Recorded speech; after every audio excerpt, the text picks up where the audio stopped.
Chapter 45 The Melodious Encounter. After an exhausting day in Daftar, with an intention of rest, Ahilya Devi came home. When she saw a group of 7-8 bhillas. When she observed, she could see a young lad around 30 to 35 years old with them. From his appearance, it was visible that he was mugged and beaten by someone. Worriedly, she went closer and asked what had happened. The bhilla leader stood embarrassed in front of her. He told her that the person with them was a poet named Anand Fandi. When he was travelling to Maheshwar from his town Sangamner, in the Satpura jungle they mugged him. They tied him to a tree, and when they were about to leave, the smart poet started singing one of his poems.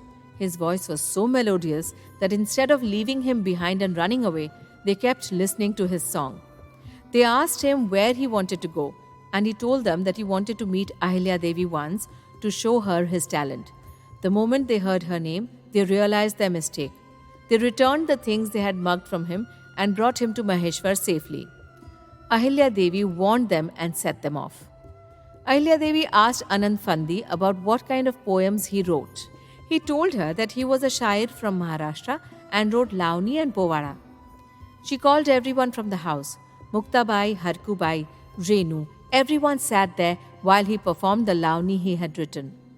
Everyone was spellbound by his tuneful voice. Everyone was enthralled by that music. After he stopped, for a long time there was applause. Everyone felt refreshed.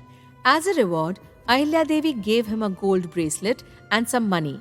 She also welcomed him to Maheshwar and promised him to arrange his program there. Happily, he left the palace. The next day, he was surprised to see Ahilya Devi's messenger at his door. He was curious and a bit scared at the same time. Immediately, he went to meet her. As usual, she was sitting on her white quilt. A clean white sari, peaceful eyes, and a virtuous face. She smiled as he entered and told him to sit. At first, she praised him for his ability to write beautiful poems. Then asked him if she could suggest something. When he answered affirmatively, she told him to use his art for the betterment of people. She told him that the Lavani was an extremely materialistic mode of expressing his art. That was purely about describing women and romance and didn't add any value to society. She humbly told him to use his incredible God gift for the betterment of people. She told him if he would start writing and performing spiritual poems, that would bring people closer to God and our religion. Ahilya Devi's words sank their roots deep into the heart of Anand Fandi. He greeted her and took an oath in front of her to devote his life to the enlightenment of people through his writing. His perspective to look at life changed. He decided to follow her words of wisdom and left. Ahilya Devi truly changed his life.